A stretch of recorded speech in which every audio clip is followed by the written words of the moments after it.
إبراهيم إنك حميد مجيد اللهم بارك على محمد وعلى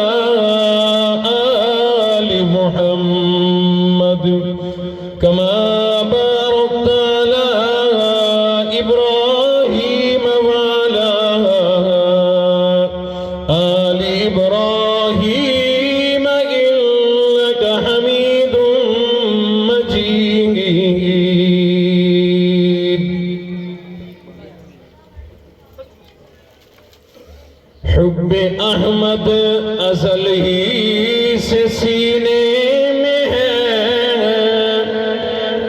حب احمد ازل ہی سے سینے میں ہے میں جہاں ہوں میرا دل مدینے میں ہے اور پھول تو پھول ہے کانٹوں میں بھی ہے حسن پھول تو پھول ہے کانٹوں میں بھی ہے حسن لطف جنت سے بڑھ کر مدینے میں ہے عطر جنت میں بھی ایسی خوشبو نہیں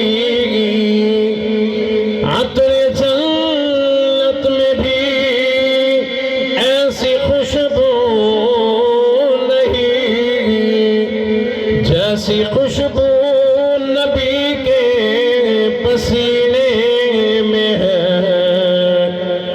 اور کیسا مقدر ہے صدیق و فاروق کا کیسا مقدر ہے صدیق و فاروق کا جن کا گھر رحمتوں کے خزینے میں ہے حب احمد ازل ہی سے سینے میں ہے میں جہاں ہوں میرا دل مدینے میں ہے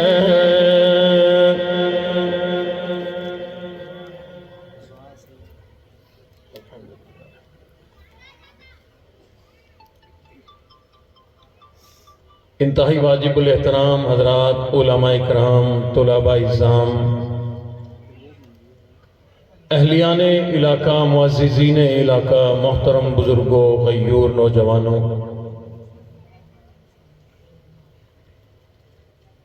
بہت ہی خوبصورت کانفرنس ولادت النبی کانفرنس آپ کے اس علاقے چک 85A میں منعقد ہوئی علماء اکرام سٹیج پر اس کانفرنس کی زینت بنے ہوئے ہیں آپ حضرات کے بغیر بھی کانفرنس سج نہیں سکتی آپ بھی اس کی زینت ہیں دعا ہے اللہ رب العزت ہم سب کا آنا مل بیٹھنا اپنی بارگاہ میں قبول و منظور فرمائے اس کی برکت سے اللہ زندگی بھر کے گناہوں کو معاف فرما کر ہم سب کے لیے مغفرت کا ذریعہ بنائے میں مشکور ہوں حضرت اقدس قاری محمد فیاض صاحب قاری مسعود الرحمن عثمانی صاحب ان حضرات نے بھرپور اور محبت بھری دعوت بذریعہ حضرت اقدس استاد القرآ قاری غلام یاسین صاحب اور اسی طرح سے آج کی اس کانفرنس کے صدر محترم جن کے زیر صدارت آج کی یہ کانفرنس جاری و ساری ہے میری مراد فخر السادات سید السادات حضرت اقدس مولانا برادر محترم جو بڑی ہی مجھ سے محبت فرماتے ہیں اللہ ان کی زندگی میں علم میں عمر میں برکت عطا فرمائے میری مراد ہے سید ناصر محمود دامت برکاتہم العالیہ گزشتہ سال بھی یہاں کانفرنس کی سرپرستی فرمائی، آج بھی تشریف فرما ہے۔ اللہ حضرت کے علم میں، خلوص میں، محبتوں میں مزید برکتیں عطا فرمائے۔ اسی طرح سے درخواستی خاندان کے چشم و چراغ بھی اسٹیج پر تشریف فرما ہے۔ اللہ ان حضرات کا سایہ ہمارے سروں پر تادیر قائم و دائم فرمائے۔ سردیوں کے دن ویسے ہی چھوٹے اور ظہر سے عصر ویسے ہی ٹائم تھوڑا ہوتا ہے۔ بہرحال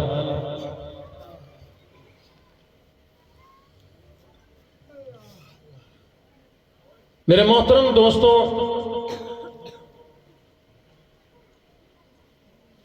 یہ دنیا اللہ نے اپنے فضل و کرم سے، اپنے حکم سے بنائی اور ہم انسانوں کو بھی بنایا۔ اللہ نے انسان کو یہ دماغ اور ذہن عطا فرمایا، اس کی بدولت انسان دنیا میں بہت بڑے بڑے کام کر گزرتا ہے۔ انسان نے اسی عقل، فہم، شعور کی بدولت مشینیں بنائی، مشینریاں بنائی۔ مشینریاں ہماری جیبوں میں بھی ہیں، ہمارے گھروں میں بھی ہیں، ہماری دکان پر بھی ہیں، ہماری فیکٹریوں میں بھی ہیں۔ کوئی چھوٹی مشین، کوئی بڑی مشین، جب بھی کوئی نئی مشین خریدی جائے، یقیناً ہر آدمی اس بات کو جانتا ہے۔ صرف یہ بات سمجھا کر اگلی بات کی طرف آنا چاہتا ہوں۔ جب بھی کوئی نئی مشین خریدی جائے تو جب ڈبہ کھولے مشین بھی نکلتی ہے، اندر سے کتاب بھی نکلتی ہے۔ ایسا ہے نا جی؟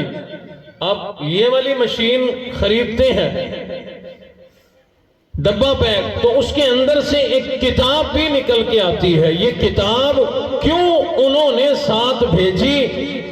یہ اس لیے بھیجی کہ میں نے مشین خریدی تو مشین بیچنے والے پر حق ہے کہ مجھے یہ چلانا بھی سکھائے۔ گال سمجھیے آندھی پئی ہے۔ بنانے والے پر حق ہے کہ مجھے چلانا بھی سکھائے۔ آئے دن نیا موبائل آتا ہے، کئی فنکشن پتہ نہیں ہوتے۔ گھر میں مشین کوئی پہلی دفعہ لایا ایسی جو پہلے استعمال نہیں ہوتی تھی، تو اس لیے بنانے والی کمپنی پہ حق ہے کہ وہ مشین چلانے کا طریقہ بھی بتائے۔ موبائل خریدا 20,000 کا، تو آیا چائنا سے کمپنی کا بندہ، اگر وہاں سے یہاں سکھانے آئے گا بڑا خرچہ ہو جائے گا۔ اتنے کی مشین نہیں جتنا خرچہ ہو جائے گا، لہٰذا وہ کتاب ڈال دیتے ہیں کہ ضرورت پڑے تو کتاب کھول کے پڑھ لینا، تمہیں مشین کا صحیح طریقہ پتہ چل جائے گا۔ اب ایک مشین یہ ہے، ایک گھر میں ہے، یہ چھوٹی ہے۔ بعض مشینیں فیکٹریوں کے اندر استعمال ہونے والی لاکھوں روپے کی، لاکھوں ڈالروں کی ہوتی ہیں، بڑی مہنگی ہوا کرتی ہیں۔ ان کے استعمال میں ذرہ برابر بھی غلطی ہو جائے نقصان بہت بڑا ہو جاتا ہے۔ اس لیے کمپنی کہتی ہے پیسے بھیجو، ہم مشین بھیجتے ہیں۔ جب مشین پہنچ جائے گی، پیچھے سے ہم ایک نمائندہ بھیجیں گے، پڑھا لکھا بھیجیں گے، سمجھدار بھیجیں گے، انجینئر ماہر بھیجیں گے، آئے گا تمہیں سکھا کے جائے گا۔ ایک دن میں سیکھ جاؤ، ایک مہینے میں سیکھ جاؤ، ایک سال میں سیکھو، جتنے عرصے میں بھی تم سیکھ سکو وہ تمہیں سکھا کے واپس جائے گا۔ فیکٹریوں میں کوئی اگر ملازم ہے آپ میں سے، میری اس بات کو سمجھ چکا ہوگا۔ بڑی بڑی مشینیں آتی ہیں۔ میرے ملتان میں ایک فیکٹری آنر نے مجھے دعوت دی، کہنے لگے قاری صاحب میں نے ایک بہت بڑی مشین چائنا سے منگائی ہے، آؤ اس کا افتتاح کرو۔ میں نے دیکھی، میں حیران ہو گیا۔ وہ مشین اتنی بڑی، اس دیوار سے لے کے وہ دروازے سے بھی آگے تک وہ مشین اتنی بڑی۔ مجھے انہوں نے سارا سمجھایا، ایسے چلے گی، ایسے ہوگا، یہ ہوگا، وہ ہوگا، آٹومیٹک مشین۔ عرض یہ کرنا چاہتا ہوں، بعض مشینیں بہت بڑی بڑی، ان کے لیے کتاب کافی نہیں، کوئی انجینئر ماہر آئے جو چلانے کا طریقہ بتا کے جائے۔ اب وہ ماہر انجینئر آتا ہے، انہیں کہتا ہے دیکھو بھی یہ چلانے کا طریقہ ہے، سمجھ میں آ گیا؟ کہتا ہے تھوڑا تھوڑا سمجھ میں آ گیا، دوبارہ سکھاؤ۔ دوبارہ سکھایا، سمجھ آ گیا؟ کہتے ہیں آ تو گیا لیکن غلطی نہ ہو جائے، مشین بہت مہنگی ہے، ایک مرتبہ اور سکھا دو۔ شام ہو گئی، اس نے کہا چلو بھئی سو جاؤ، رات ہو گئی، آرام کرو، کل دوبارہ بھی سکھاؤں گا۔ اگلے دن سکھائی، انہوں نے کہا بالکل سمجھ آ گئی۔ تیسرے دن سکھائی، جب انہیں تسلی ہو گئی، کہنے لگے بھائی یہ دیکھو اب ہمیں چلانی آ گئی، یوں مشین چل جاتی ہے، اب ہمیں آپ کی ضرورت نہیں، جانا چاہو تو واپس چلے جاؤ۔ وہ کہتا ہے واقعی چلانی آ گئی؟ کہتے ہیں ہاں جی۔ تو وہ آنے والا پرچہ نکال کے دیتا ہے، کہتا ہے یہاں سائن کر دو، میں نے جا کے رپورٹ دینی ہے۔ ہم سائن کر دیتے ہیں، ہمیں چلانی آ گئی، اوکے کی رپورٹ ہے، جاؤ اب تمہاری ضرورت نہیں، چلے جاؤ۔ اب وہ اپنی مرضی سے چلاتے رہتے ہیں، استعمال کرتے رہتے ہیں۔ قیمتی مشین کے لیے کتاب کی بھی ضرورت، ماہر کی بھی ضرورت۔ چھوٹی مشین سے صرف کتاب کا گزارا ہو جایا کرتا ہے۔ میرے محترم دوستوں، میرے عزیزوں، نوجوانوں، توجہ کرنا، رب کائنات نے ہمیں عقل دی، فہم اور شعور عطا فرمایا، علم عطا فرمایا، اس کے ذریعے دنیا میں مشینیں بنائی جاتی ہیں، لیکن میری بات یاد رکھنا، اس زمین کے اوپر، اس آسمان کے نیچے انسان سے بڑھ کر اعلیٰ مشین کوئی نہیں، انسان سے بڑھ کر پیچیدہ مشین کوئی نہیں، انسان سے بڑھ کر قیمتی مشینری کوئی نہیں، اور لوگوں انسان سے بڑھ کر عظیم اور قیمتی دنیا میں مشین کوئی نہیں۔ رب کائنات نے اس مشین کے استعمال کرنے کے لیے ہمیں کتاب بھی عطا فرمائی، قرآن مجید عطا فرمایا۔ آپ لوگ جب کوئی مشین خریدا کرتے ہو، کسی میں سے چھوٹی سی کتاب نکلا کرتی ہے، کسی میں اتنی بڑی، کسی میں اتنی بڑی، کسی میں اتنی موٹی، جتنی قیمتی مشینری ہوا کرتی ہے اس کے لیے اتنی ہی اعلیٰ کتاب ہوا کرتی ہے۔ رب کائنات نے اس انسان کو جب بڑا اعلیٰ، بڑا قیمتی بنایا، بڑا بہترین بنایا، بڑا پیچیدہ بنایا، تو اس کے لیے رب کائنات نے کتاب بھی ہمیں بڑی اعلیٰ عطا فرمائی۔ وہ کتاب عطا فرمائی جس کتاب کے مقابلے کی دنیا میں کتاب کوئی نہیں۔ اور لوگوں، تمام آسمانی کتابیں قرآن مجید کتاب نہیں بلکہ کلام اللہ ہے۔ ہم لوگ سمجھتے ہیں کہ قرآن مجید صرف پڑھنے کے لیے ہے، مسلمان کو صرف اتنا پتا ہے۔ میں انکاری کوئی نہیں تلاوت قرآن کا، ہم نے تو سیکھا یہی ہے، قرآن مجید کی تلاوت کرو برکت آئے گی، قرآن مجید کی تلاوت کرو رب کی رحمتیں آئیں گی، ہم نے تو سیکھا یہی ہے۔ میرے والد گرامی حضرت مولانا قاری محمد حنیم ملتانی رحمت اللہ علیہ، انہوں نے تو ہمیں زندگی گزارنا ہی قرآن پہ سکھایا، قرآن پہ لگایا، قرآن کے مدرسوں میں ہمیں جا بجا بھیجا، ہمیں قرآن پڑھنا سکھایا، قرآن کی تلاوت کی ہمیں تاکید کر کے گئے ہیں۔ ہمارے اسلاف نے بھی ہمیں یہی بات بتلائی، ہمارے بڑوں نے، علماء نے، اساتذہ نے بھی یہی باتیں بتلائی بھی اور کر کے دکھایا۔ اور لوگوں ادھر ادھر کی بات کیا کرو، رب کائنات نے قرآن مجید میں خود قرآن پڑھنے کی ہدایت کی ہے۔ امام الانبیاء محبوب کبریا حضرت محمد الرسول اللہ صلی اللہ علیہ وسلم کی ذات اقدس نے ہمیں قرآن پڑھنے کی تعلیم بھی دی، تلاوت قرآن کر کے بھی دکھائی۔ صحابہ اکرام کہتے ہیں امام الانبیاء نے نماز کی نیت باندھی، قرآن مجید الف لام میم سے پڑھنا شروع کر دیا، ہم لوگ بھی پیچھے آ کر کھڑے ہو گئے، چلو 2 رکعت نفل نماز ہم بھی امام الانبیاء کے پیچھے پڑھ لیں گے۔ رات کا ٹائم ہے، حضور علیہ السلام نے 1 سپارہ ختم کیا، صحابہ کہتے ہیں ہم نے سوچا اب رکوع فرمائیں گے، 1 رکعت تو مکمل ہو جائے گی، حضور علیہ السلام نے رکوع نہیں کیا، دوسرا سپارہ شروع کر دیا، دوسرا ختم ہوا، تیسرا شروع کر دیا، تیسرا ختم ہوا، چوتھا شروع کر دیا، 5واں شروع کر دیا۔ رب کائنات نے حضور علیہ السلام کے ذریعے تعلیم ہمیں یہی دی ہے کہ قرآن مجید سے کی جائے اور اس کی زیادہ سے زیادہ تلاوت بھی کی جائے۔ سیدنا عثمان غنی رضی اللہ تعالیٰ عنہ کی زندگی کو پڑھو، انہیں تو قرآن مجید سے بڑی محبت تھی، بڑی ہی تلاوت کیا کرتے تھے۔ واقعات میں لکھا ہے روزانہ ایک قرآن مجید کا ختم کیا کرتے تھے۔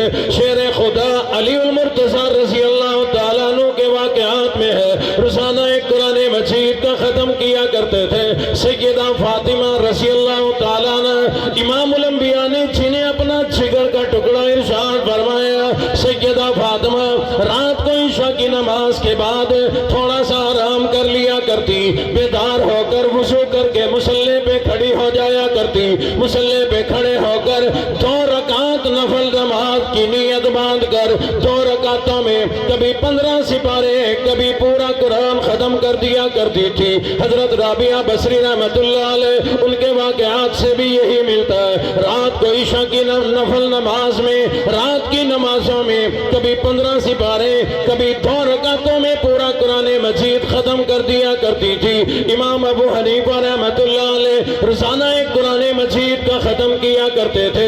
امام بخاری رحمت اللہ علیہ روزانہ ایک قرآن مجید کا ختم کیا کرتے تھے۔ امام شافعی رحمت اللہ علیہ روزانہ ایک قرآن مجید کا ختم کیا کرتے تھے۔ امام ابن عساکر رحمت اللہ علیہ روزانہ ایک قرآن مجید کا ختم کیا کرتے تھے۔ حافظ الحدیث شیخ الحدیث مولانا زکریا کاندلی رحمت اللہ علیہ روزانہ ایک قرآن مجید کا ختم کیا کرتے تھے۔ سید احمد شہید رحمت اللہ علیہ روزانہ ایک قرآن مجید کا ختم کیا کرتے تھے۔ آپ کہیں گے یہ پرانے زمانے کے لوگ ہیں، یہ کوئی بڑے اللہ والے تھے، ان کی عمر میں بھی اور ٹائم میں بھی اللہ نے بڑی برکت دی ہوگی، ان کی کیا باتیں کرتے ہو؟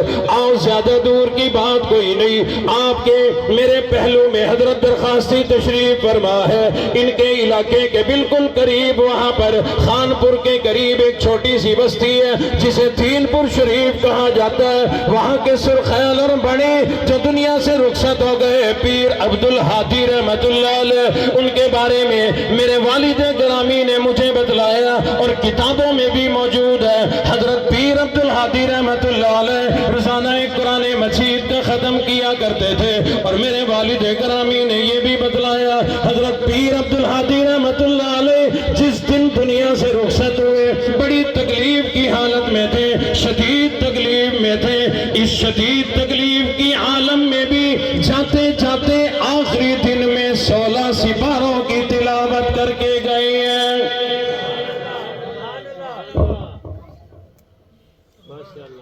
آج کے مسلمان کا حال یہ ہے، کہتا ہے میرے کل ٹائم کہنی، ٹائم کتوں کے نواں، میں روزی روٹی کرنی ہے، دکان چلاونی ہے، میں جٹ آدمی ہاں، میں کئی چاونی ہے تے میں حل وہاں بنے تے میں یہ کرنے تے میں وہ کرنے، میرے کل ٹائم کوئی نہیں۔ کسی کو سمجھاؤ نا تو کہتے ہیں کہ بیوی ہے، بچے ہیں، گھر بار ہے، قاری صاحب ٹائم کہاں سے لائے؟ ان لوگوں کو میں سمجھایا کرتا ہوں تمہارے پاس صرف ٹائم کا بہانہ، لیکن آج بڑی آسانی کا دور ہے، بڑے سکھ کا زمانہ ہے، بڑی آسانی کا زمانہ۔ وہ بھی تو زمانہ تھا گرمی ہوتی پنکھا نہیں ہوا کرتا تھا، ٹھنڈا اور گرم پانی نہیں ہوا کرتا تھا، یہ سہولتیں نہیں ہوا کرتی تھی۔ آزادی ہمیں حاصل ہے، موسم بڑے اچھے حاصل ہیں، تمام سہولتیں ہمیں حاصل ہے، اس سب کے باوجود ہم قرآن مجید پڑھنے کے عادی کوئی نہیں۔ میرے والد گرامی کے استاد محترم اور پیر مرشد سید حسین احمد مدنی رحمت اللہ علیہ جیل کے اندر ہے، آزاد نہیں، جیل کے اندر ہے۔ رمضان کا مہینہ قریب آ گیا، سوچنے لگے لگتا ہے اس مرتبہ رمضان بغیر قرآن کے چلا جائے گا، اس لیے سوچتے تھے کہ سید حسین احمد مدنی رحمت اللہ علیہ عالم تو تھے لیکن حافظ قرآن نہ تھے۔ انہوں نے دیکھا قیدیوں میں کوئی بھی قرآن کا حافظ کوئی نہیں، جب ہے جیل میں ہے قید میں حافظ قرآن کوئی بھی نہیں، رمضان شروع ہونے والا ہے تو قرآن کون سنائے گا؟ اسی پریشانی کے اندر حضرت مدنی فرماتے ہیں میں نے ایک سپارہ زبانی یاد کر لیا، ایک سپارہ میں نے حفظ کر لیا، ادھر رمضان کا چاند نظر آ گیا، رات کو تراویحوں میں نے ایک سپارہ پارے سے تراویح پڑھا